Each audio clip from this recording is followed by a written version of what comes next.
hazvina kumira zvakanaka. Ndadzoka zvekare nhasi ndine nyaya yemwana waformer president Robert Mugabe uyo anoitwa Chatunga Bellarmine. Nyaya iri panapa ndeyekuti advocate Thabani Mpofu vakabuda vachipa warning kana kuna General Sanyatwe avo vanga vataura kuti ZANU-PF ichatonga kusvikira madhongi ava nenyanga. So lawyer uyu gweta ra-advocate Nelson Chamisa anoitwa Thabani Mpofu ndiyo kuzobuda achinyora tsamba achiti tanga tichida kuti General Sanyatwe withdraw statement ravo iroro nekuti kana zvikasadaro tichatonopedzerana kumatare. So panapa nyaya iri kubudawo nekuna Chatunga Mugabe iri kunzi idziwo idzi ko mukanyarara munotorerwa degree reugweta here naye advocate Fulcrum.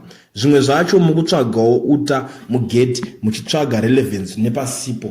Ndo mashoko ari kubva kuna Chatunga Mugabe akananga kuna advocate Thabani Mpofu avo vakapa warning kana kuti vakapa yambiro kuna Lieutenant General Sanyatwe kuti imimi kana zvichibvira withdraw statement renyuroro or else tinenge takutoendesa nyaya kumadzitare edzimhosva.